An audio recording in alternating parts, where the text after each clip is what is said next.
ધૃતરાષ્ટ્ર આંધળો છે, બુદ્ધિથી ને નેત્રોથી. અને મજા જુઓ ગીતાજીને, એ મોહમાં ફસાયેલા અંધ વ્યક્તિના મુખમાંથી પહેલો, આ અધર્મીના મુખે પહેલો શબ્દ આવ્યો ધર્મ. વિચાર કરો, જે અધર્મમાં પૂરેપૂરો ડૂબેલો છે એ યાદ કરે છે ધર્મ. વિરોધાભાસ જુઓ. ધર્મ ક્ષેત્રે કુરુક્ષેત્રે.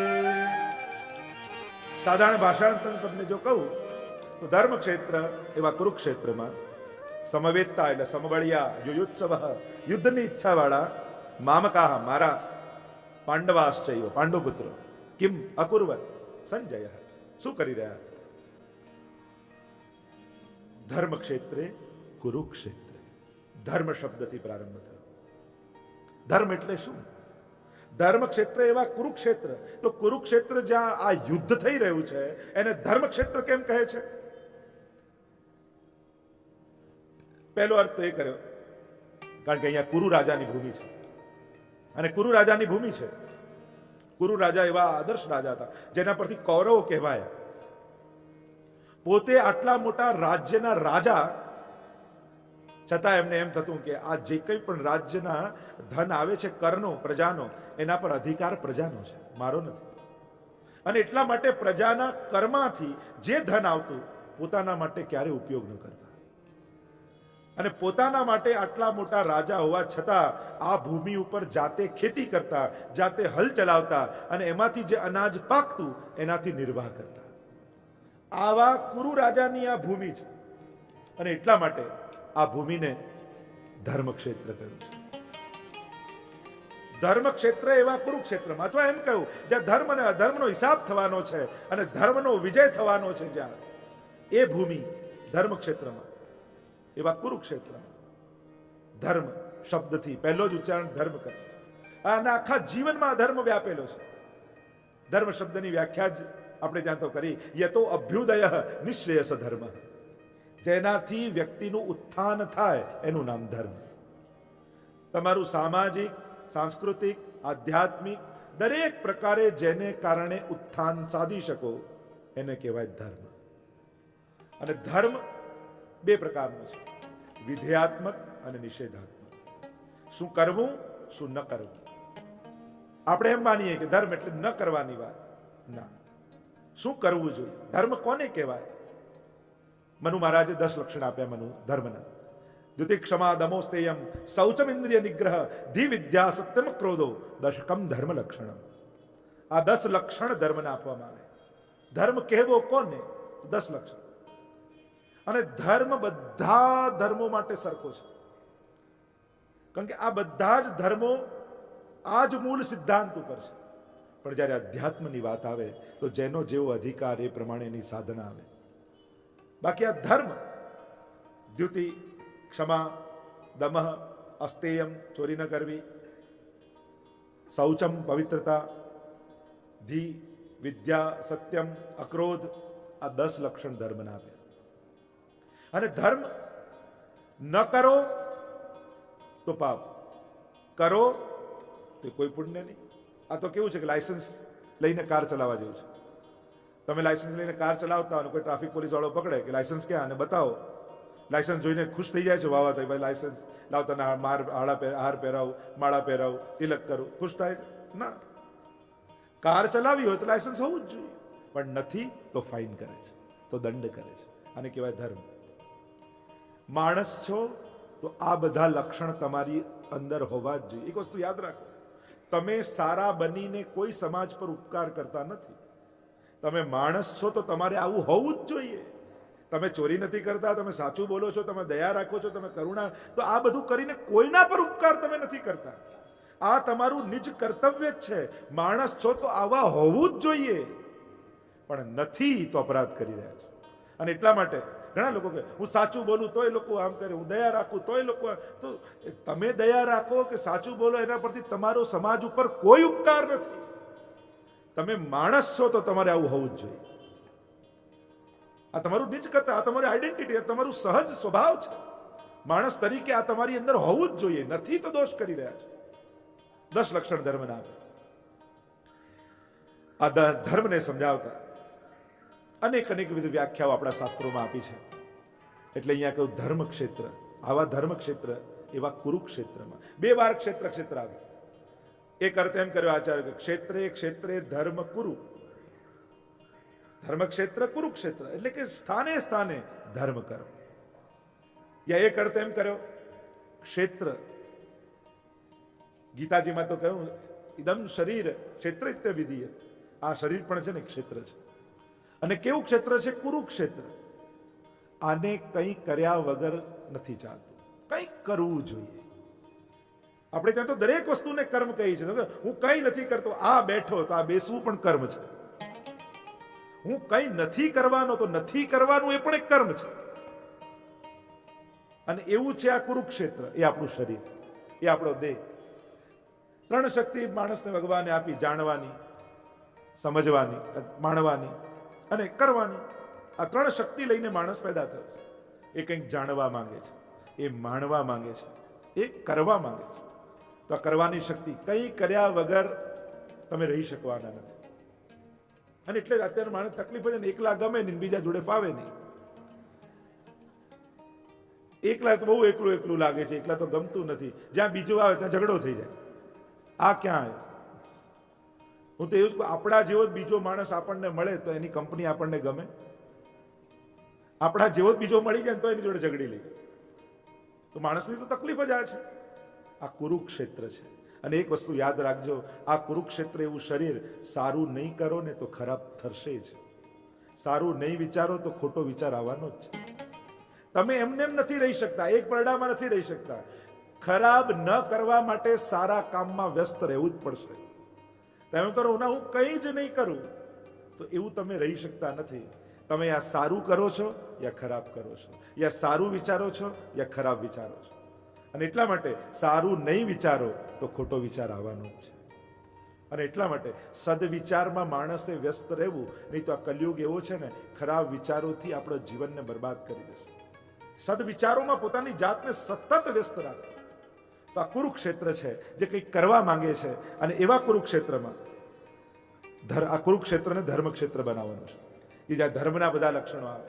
તો ધર્મક્ષેત્રે કુરુક્ષેત્રે સમવેતતા, સમબળિયા. ક્યાંય કોઈથી કોઈ કમજોર નથી. એકબીજાને મારવા, એકબીજાને પરાસ્ત કરવા માટે બધા સમબળિયાઓ સામસામે છે. એકબીજાનો કાટ સામસામે છે. આની સામે આને લડાવીશું, આની સામે આને લડાવીશું, આની સામે આને લડાવીશું. સામે ઉભા છે. કેવા છે? મુમુક્ષુઓ નથી, યુયુત્સવ છે. યુદ્ધની ઈચ્છા વાળા છે. અને આજનો માણસ યુયુત્સવ થયો છે, કોમ્પિટિશન વાળો થયો. જો આ 2 આવશે ને જીવનમાં તો ઉદ્વેગ આવવાનો. એક કમ્પેરિઝન અને બીજું કોમ્પિટિશન. કોઈને પણ દુઃખી કરવો હોય ને તો એને કોઈની જોડે કમ્પેરિઝનમાં મૂકી દો. તું સુખી તો થયો પણ પેલા જેવો નથી થયો, એટલે એનું શરૂ. પછી એનું લક્ષ્ય દુનિયામાં એના કરતા ઘણા મોટા હશે, પણ એનું એમ પછી એ જ થઈ જશે. એનાથી વધારે વિચારી નહીં શકે. એટલે ભગવાન કર્મણ્ય અધિકારમાં ફલેષુ કદાચન, ફળની આશાએ ફળ પર દ્રષ્ટિ ના રાખીશ કેમ કહે છે? કારણ કે પછી તું તારું નાનું લક્ષ્ય નક્કી કરી લઈશ. એનાથી આગળ ઘણું બધું હશે પણ તું એ જોઈ જ નહીં શકે. અને તે ફળ વિચારી લીધું એટલે કર્મનું પણ લિમિટેશન તે વિચારી લીધું કે આટલું જ કામ કરવાનું છે, આટલું મેળવવું છે તો આટલામાં મળી જશે. એટલે ફળને નક્કી કરી લેવાથી તમે કર્મને બાંધી લો છો. એટલે ભગવાન કે કર્મમાં તું સ્વતંત્ર, ફળમાં પરાધીન. ફળની આશા રાખ્યા વગરનું કર્મ, એની જેમ આગળ ચર્ચા કરીશું. એનું મૂળ કારણ એ કે ફળ નક્કી કર્યું એટલે કર્મ બાંધી લીધું તમે. પછી એનાથી વધારે મહેનત, આટલી મહેનતમાં આટલું મળી જાય છે, ધાર્યું છે, પછી વધારે કામ કરવાની શું જરૂર છે? પછી પોતાની જાતને રોકી છે. તો યુયુત્સવ, આજે દરેક સમાજ આજે જુઓ તો યુયુત્સવ બન્યો છે. બધામાં કોમ્પિટિશન. સારું ગાય છે, કોમ્પિટિશન કરાવો. સારું ચિત્ર છે, કોમ્પિટિશન કરાવો. માણસ શ્રેષ્ઠ છે એ નક્કી કેમ થાય? કે કોમ્પિટિશનમાં જે પહેલો આવે એ સારો. દરેક વસ્તુ સ્પર્ધાત્મક બની ગઈ, અને સ્પર્ધાત્મક બની એટલે કલાઓએ પણ એનો આનંદ ગુમાવી દીધો. કોમ્પિટિશનને કારણે ક્વોલિટી સુધરે પણ એનો આનંદ જતો. ગાવાનો, ચિત્રનો, સંગીતનો, આ બધાની કોમ્પિટિશન મૂકવાથી શું થયું? ક્વોલિટી બહુ સુધરી. કે લોકો સારું ગાતા થયા, સારું શીખતા થયા, પણ બધાને સ્ટેજ પર જઈને એ ટેન્શન કે આને હરાઈશ કે નહીં. પછી એ ગાવાનો, ચિતરવાનો, લખવાનો એ બધાનો આનંદ જતો રહ્યો. હવે તો જીતવાની વૃત્તિ રહી ગઈ, અને કેવલ જીતવાની વૃત્તિ એ ઉદ્વેગ સિવાય બીજું કઈ નથી આવતું. અને એટલા માટે આ યુયુત્સવ સમાજ થયો છે. યુદ્ધની ઈચ્છા વાળો, જીતવાની ઈચ્છા વાળો, બીજાને હરાવવાની ઈચ્છા વાળો, આવા યુયુત્સુ બની ગયા છે. અને યુયુત્સુમાંથી ભગવાન મુમુક્ષુ બનાવવાનો પ્રયાસ કરે એ જ ભગવદ્ ગીતા છે. યુયુત્સવઃ મામકાહ પાંડવાશ્ચૈવ કિમ અકુર્વત સંજય. અને ધૃતરાષ્ટ્રનો મોહ અહીંયા છલકે છે, મારા અને પાંડુ પુત્રો શું કરે છે. હવે શું પાંડવના દીકરા એના નથી? પણ બંનેનો ભેદ કરીને બતાવે છે, અને સામ સામે પક્ષે ઊભા છે. એટલે મામકાહ અને પાંડવા અને પાંડુ પુત્રો શું કરી રહ્યા? ત્યાં જ મોહ પ્રગટ થઈ ગયો. ધૃતરાષ્ટ્રની વૃત્તિ મનમાં જે ચાલતું હોય ને બહાર આવ્યા વગર રહે જ નહીં. ઘણા લોકો એમ કે મારે મનમાં નતું, બોલાઈ ગયું. અરે મનમાં હતું એટલે જ બોલાયું. મનમાં ન હોય તો ક્યારેય બોલાય નહીં. એટલે ઘણીવાર આપણે બોલ્યા પછી ચોખવટ કરવા જઈએ, સોરી મારા મનમાં નતું પણ બોલાઈ ગયું. અરે મનમાં ચાલતું હતું એટલે જ નીકળી ગયું. કારણ કે મનમાં હોય એ જ પ્રગટ થાય. કોઈ એમ કહેતું હોય કે મનમાં નતું ને બોલાયું, તે વાત જ ખોટી છે. અને એટલા માટે ધૃતરાષ્ટ્રના મનમાં જે હતું, આ કલયુગમાં એ છે ને કે માણસ ગમે તેટલો ઢાંકવાની કોશિશ કરે પણ છતો થયા વગર રહે નહીં. કઈ ને કઈ એની વૃત્તિ, વિચાર, વાણી દ્વારા એની મનોવૃત્તિઓ પ્રગટ થઈ જ જાય માણસ. એટલે ઘણા લોકો એમ મને કોઈ સમજી શકતું નથી, મને આમ થતું નથી, મને કોઈ જાણી શકતા નથી. એ બધા પ્રોબ્લેમ એના જ છે, લોકોના નથી. એમ સમજે કે લોકોની દ્રષ્ટિ બગડી છે, મને સમજી નથી શકતા. અરે તું આવો ગૂંચવાયેલો કેમ છે કે લોકો સમજી ના શકે? આપણે સીધા કેમ નથી? કેમ ન સમજાય માણસ?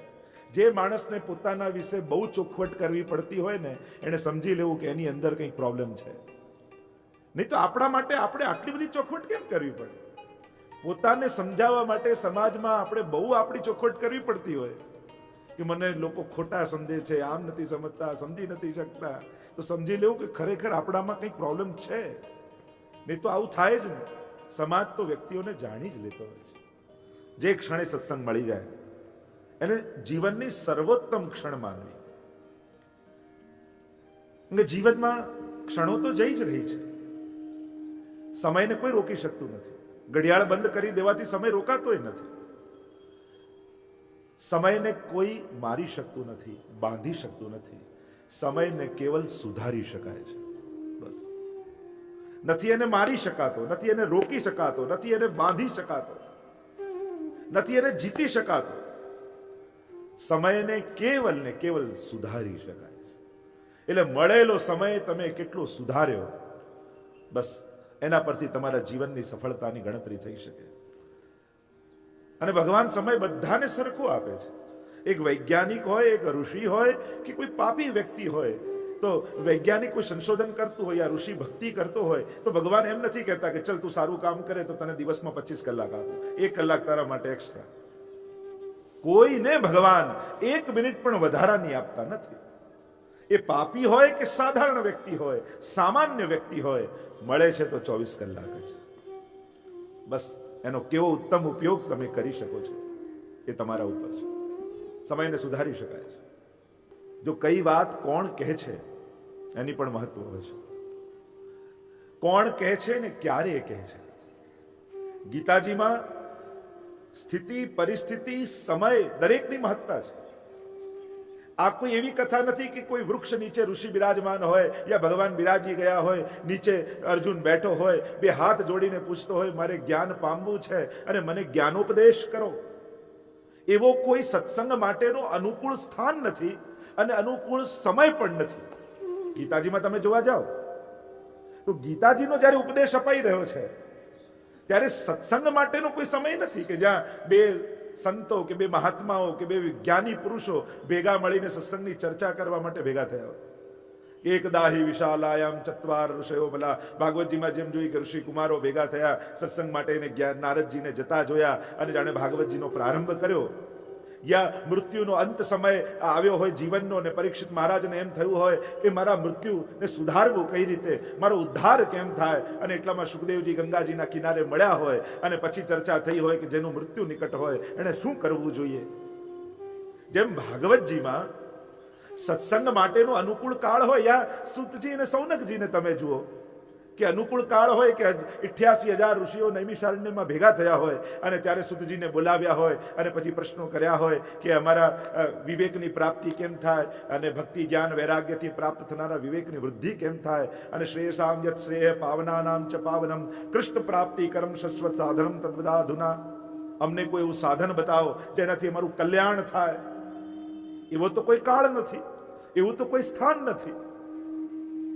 ગીતાજીની મહત્તા જ એ છે કે આ જ્ઞાનોપદેશ એવા ક્ષણે અને એવા સ્થાને થયો છે જ્યાં કેવલ મારવાની અને જીતવાની વાતો છે. કોઈ સત્સંગ માટેનો અનુકૂળ કાળ નથી. ગમે તે છલ કપટ કરી અને જીતવાની વાત છે. યુદ્ધના સમયમાં, યુદ્ધના મેદાનમાં શંખો ફૂંકાઈ ગયા છે કે બસ શરૂઆત થવાની છે. અને એવા કાળમાં કે જ્યાં યુદ્ધ માટેની બસ ક્ષણો બાકી છે અને એવી ક્ષણોમાં જ્યારે જ્ઞાનોપદેશ થતો હોય. જો ગીતાજી બે જણાએ કહીને બે જણાએ સાંભળી, જે ભગવાન કહી રહ્યા છે એ જ વાત સંજય કહી રહ્યા છે અને જે અક્ષરો અને શબ્દો અર્જુન સાંભળે છે એ જ બધા જ શબ્દો શ્લોકો ધૃતરાષ્ટ્ર પણ સાંભળે છે. પણ બંનેના ફલશ્રુતિમાં જુઓ કેટલો મોટો ભેદ. ગીતાજી સાંભળ્યા પછી ધૃતરાષ્ટ્રની પરિસ્થિતિ જુઓ, ગીતાજી સાંભળ્યા પછી અર્જુનની પરિસ્થિતિ જુઓ. કારણ કે એકે આજ્ઞા સાંભળી કે આ ભગવાન મને આજ્ઞા કરી રહ્યા છે, તો આજ્ઞાની જેમ અર્જુને સાંભળે અને ધૃતરાષ્ટ્રે સમાચારની જેમ સાંભળે. હવે તમે વિચાર કરો કે અહીંયા જ કોઈ રિપોર્ટર બેઠા હોય પ્રેસના અને એક તમે કથા સાંભળો ને એક એ સાંભળે, બધાની પરિસ્થિતિ કેવી જુદી.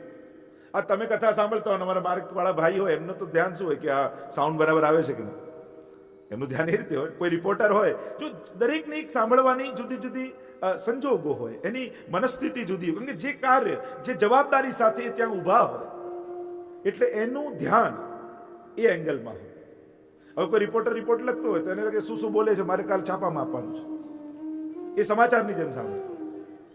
એટલે સત્સંગ જે તમને અસર કરે કદાચ એને ન કરે, કારણ કે એને પોતે ગ્રહણ કરવાની વૃત્તિ ન હોય, એને એમ થાય કાલે છાપવાનું છે, કાલે આપવાનું છે. એમ જ ભગવદ વાણી જે રીતે અર્જુન સાંભળે છે એ રીતે ધૃતરાષ્ટ્ર નથી સાંભળતા. ધૃતરાષ્ટ્રને ચિંતા પોતાના પુત્રોની છે, એને ભગવાન શું કહે છે એમાં એનું ધ્યાન નથી, મારા બાળકોનું શું છે એનું ચિંતન એને છે. તો એવો આ ભગવદ્ ગીતાજી જેવો ગ્રંથ તમે એનું ઐતિહાસિક દ્રષ્ટિએ વર્ગીકરણ કરો, જો જોવા જાઓ તો 5151મું વર્ષ ગીતાજીનું પૂરું થયું ને 5151મું વર્ષ 52મું વર્ષ શરૂ થશે ભગવદ્ ગીતાજી.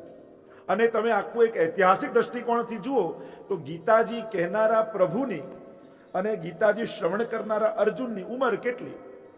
જો આખું એમ ઘણા મતો છે તો એમ મતો પ્રમાણે જોવા જાઓ વર્ષની ગણતરી કરો તો ગીતાજી કહેનારા પ્રભુની એ સમયની ઉંમર 85 વર્ષની અને અર્જુનની ઉંમર 84 વર્ષની. જો તમે ઉંમર પ્રમાણે ગણતરી કરવા જાઓ, પણ કૃષ્ણને કાળ ક્યાં નડે? જે કાળને જીત્યો છે, જે કાળનો એ કાળ છે એ કૃષ્ણ છે. તો એમ જોવા જાઓ તો એમ યુવાન આપણે કહીએ કે યુવાનોની કથા, તો ભગવાન તો સદાકાળ યુવાન છે. તો આખું ઐતિહાસિક દ્રષ્ટિકોણથી જો વર્ગીકરણ કરીએ અને આ પ્રમાણે જો ઉંમરના પ્રમાણે, સમયના પ્રમાણે, સંજોગના પ્રમાણે, સંબંધોના પ્રમાણે, સામાજિક દ્રષ્ટિકોણથી, સાંસ્કૃતિક દ્રષ્ટિકોણથી ગીતાજીનું અનેક રૂપે અને થયું છે. ગીતાજીનું ઘણા રૂપે વ્યાખ્યાઓ કરવામાં આવી છે, ઘણી બધી વ્યાખ્યાઓ, ઘણા દ્રષ્ટિકોણ. પણ હું એમ માનું જ્યારે આધ્યાત્મિક ગ્રંથોનું જ્યારે આપણે વિશ્લેષણ કરતા હોઈએ ત્યારે આધ્યાત્મિક દ્રષ્ટિએ જ કરવું જોઈએ. જેમ કોઈ વૈજ્ઞાનિક વાત હોય તો એક વૈજ્ઞાનિક દ્રષ્ટિકોણથી જ એનું દ્રષ્ટિકોણ કરે. હવે કોઈ ફૂલનું ડિસેક્શન કરવા માટે બેઠું હોય ત્યારે કોઈ આવીને કે હવે ક્યાં કાપકૂપ કરે છે, આની સુગંધ લે ને, તો પેલો કે હું કવિ નથી, હું વૈજ્ઞાનિક છું, મારે તો આનો આનંદ કઈ રીતે મણાય એ નથી ગોતવું, મારે તો આ કઈ રીતે બને છે, આની પ્રક્રિયાઓ કઈ રીતે થાય છે એ શોધવા બેઠો છું. એટલે કે જે ગ્રંથનું યા જે શાસ્ત્રનું યા જે પુસ્તકનું જે રીતે વિશ્લેષણ કરવું જોઈએ એ દ્રષ્ટિએ જ કરવું જોઈએ. અને એટલા માટે વૈજ્ઞાનિક હોય તો એ રીતે, કાવ્યાત્મક સાહિત્યિક દ્રષ્ટિકોણ હોય તો સાહિત્ય દ્રષ્ટિએ થાય. અને એ રીતે આધ્યાત્મિક ગ્રંથોનું જ્યારે કરવા બેસી વિશ્લેષણ, ત્યારે આધ્યાત્મિક દ્રષ્ટિએ જ થવું જોઈએ. અને જો એ દ્રષ્ટિએ ન કરો તો ભગવાનમાં એ દોષ તમને દેખાય. જેમ વર્તમાન સાહિત્યકારોને ઘણાને એમ થાય કે ભગવાન રામે આવું કેમ કર્યું, સીતાજીને કેમ અગ્નિ પરીક્ષા આપી, ઘરેથી કેમ કાઢ્યા, ઘણું બધું એને થાય. પણ એને કઈ તું ચિંતા કરવા કરતા સીતાજીને પૂછ ને, એમને વાંધો છે તો સીતાજી તો કે ના, મારે તો જન્મ જન્મ રામ જ જોઈએ છે, એમને કોઈ પ્રોબ્લેમ નથી. પણ સ્ત્રીની ચળવળો કરનારા, એ કરનારા બધાને વાંધા આવી જાય કે આવું કરાય જ કેમ. પણ આધ્યાત્મિક ગ્રંથોનું આધ્યાત્મિક દ્રષ્ટિએ જ અર્થઘટન થવું જોઈએ. કારણ કે આને લખનારા કોણ છે, આને ગાનારા કોણ છે, જ્યાં સુધી એ દ્રષ્ટિકોણ ન આવે ત્યાં સુધી પૂરો ન્યાય તમે ગ્રંથને ન આપી શકો. તો ગીતાજી જેવો ગ્રંથ કે જેના માટે આપણે ત્યાં તો મહાપ્રભુજીના ચરિત્રમાં પણ આવે છે કે જગન્નાથપુરી મહાપ્રભુજી પધાર્યા અને ત્યાં 4 પ્રશ્નો રાજાએ પૂછ્યા હતા. સર્વ વિદ્વાનોને ભેગા કરીને 4 પ્રશ્નો કર્યા. સૌથી મોટો ગ્રંથ કયો, સૌથી મોટો મંત્ર કયો, સૌથી મોટો દેવ કયો અને સૌથી ઉત્તમ કર્મ કયું. અને આ 4 પ્રશ્નો પર શાસ્ત્રાર્થ ચાલી રહ્યો હતો. ભારત વર્ષના સમગ્ર વિદ્વાનો ભેગા થયા હતા અને રાજાના દરબારમાં એક પછી એક પોતાના મત આપી રહ્યા હતા. મહાપ્રભુજી ત્યાં પધાર્યા અને મહાપ્રભુજીએ કહ્યું કે હું જવાબ આપીશ તો તમને કદાચ વિશ્વાસ નહીં બેસે, તમે આવો, આપણે બધા ભેગા મળીને જગન્નાથજીને જ પૂછીએ. અને જગન્નાથ મંદિરમાં કાગળ અને કલમ મૂકવામાં આવી, કપાટ બંધ કર્યા, મંદિરના દ્વાર બંધ કરવામાં આવ્યા અને મહાપ્રભુજીએ કહ્યું સવારના સમયે સ્વયં જગન્નાથજી એનો ઉત્તર લખીને આપશે. અને જ્યાં દ્વાર ખોલ્યા બીજા દિવસે સવારે, અને કાગળ ઉપર એક સુંદર શ્લોક લખ્યો હતો. એકમ શાસ્ત્ર દેવકી પુત્ર ગીતમ, એકમ દેવો દેવકી પુત્ર એવ, મંત્રોપેકસ્તસ્ય નામાની યાની, કર્માપ્યેકમ તસ્ય દેવસ્ય સેવા. સ્વયં જગન્નાથજી ઉત્તર લખીને લખ્યું, એકમ શાસ્ત્ર દેવકી પુત્ર ગીતમ. આ જગતમાં કોઈ એક શાસ્ત્ર હોય તો એ છે દેવકી પુત્ર ભગવાને કૃષ્ણએ ગાયેલી ગીતા છે. એકમ શાસ્ત્ર, શાસન કરે શાસ્ત્ર, જેનો અંત સિદ્ધ થઈ ગયો હોય સિદ્ધાંત. શાસ્ત્ર કોઈ એક હોય તો એ ગીતાજી છે. અને એટલા માટે ગીતાજીનો વિસ્તાર જ ભાગવતજી છે. વેદ, બ્રહ્મસૂત્ર, ગીતા અને ભાગવતજીમાં ચારેયમાં એક જ વાત છે. ચારેયમાં જુદી વાત નથી, એક જ વાતનો વિસ્તાર છે. અને જ્યારે આ રીતે તમે શાસ્ત્રનું અધ્યયન કરો ત્યારે તમને ખ્યાલ આવે કે એક જ વાતનો વિસ્તાર થતા થતા ભાગવતજીમાં. કારણ કે નિગમ કલ્પતરોર ગલિતમ ફલમ સુખમુખાદ અમૃતદ્રવ સંયુતમ પીબત ભાગવતમ રસમાલયમ મુહુરહો રસિકા ભુવિ ભાવુકા. જેમ ભાગવતજીનો પરિચય આપતા સ્વયં મંગલાચરણમાં જ કહેવામાં આવ્યું, નિગમ એટલે વેદ, નિગમ કલ્પતરોર કલ્પવૃક્ષ અને એના ઉપર લાગેલું ગલિત ફલ એ ભાગવતજી છે. તો જેમ ભાગવતજી માટે કહ્યું કે નિગમનું ગલિત ફલ, એમ જ ગીતાજી માટે પણ કહ્યું સર્વો ઉપનિષદો ગાવો દોગ્ધા ગોપાલ નંદન પાર્થો વત્સ સુધીર ભોક્તા દુગ્ધમ ગીતામૃતમ મહત. એ પણ રસમય ફલ કહ્યું છે. એ જે ફલ લાગ્યું એના માટે પણ કહ્યું કે અહીંયા ઠળિયો કે છાલ નથી, રસમય છે. એટલે તો કહું પીબત ભાગવતમ રસમાલયમ, આને પીઓ. અને ગીતાજી માટે પણ કહ્યું દુગ્ધમ ગીતામૃતમ મહત, એને પણ દૂધ કહ્યું, આને પણ પીવાનું છે. આપણે ત્યાં ભગવાનને રસરૂપ કયા છે અને રસને ખાવાનું ન હોય, એનું પાન કરવાનું હોય. અને અનેક રૂપે પાન કહ્યું, નેત્રો દ્વારા પાન, કર્ણ દ્વારા પાન, મુખ દ્વારા પાન, અનેક રૂપે પાન કહેવામાં આવ્યા શાસ્ત્રોમાં. તો એવી આ ભગવાનની કથામૃત. એકમ શાસ્ત્ર દેવકી પુત્ર ગીતમ, એકમ દેવો દેવકી પુત્ર એવ, સર્વોપરી શ્રી કૃષ્ણને કયા. કર્માપ્ય એકમ તસ્ય દેવસ્ય સેવા. એનું નામ એ સૌથી મહામંત્ર કયો છે અને એની સેવા એ સૌથી ઉત્તમ કર્મ છે. તમે ગીતાજી, ભાગવતજી આ બધાનું દોહન કરી છેલ્લે સાર કહો તો ગીતાજીમાં અનેક શ્લોકોની ચર્ચા કરી શકાય, ભાગવતજીમાં પણ અનેક શ્લોકોની વાત. મહાપ્રભુજી આ બધાનું દોહન કરી અને નવનીત રૂપ ભગવત સેવા આપણને આપી છે. કર્માપ્યેકમ તસ્ય દેવસ્ય સેવા. શ્રેષ્ઠ, આ જગતનું શ્રેષ્ઠતમ કર્મ કોઈ હોય તે ભગવાનની સેવા છે. મહાપ્રભુજી એટલે કહ્યું સર્વદા સર્વભાવેન ભજનીયો વ્રજાદીપ સસ્યાયમેવ ધર્મો હિ નાન્યક્વાપી કદાચન. સર્વોપરી ધર્મ કયો વૈષ્ણવનો? સર્વદા અને સર્વભાવે શ્રી કૃષ્ણને ભજવા.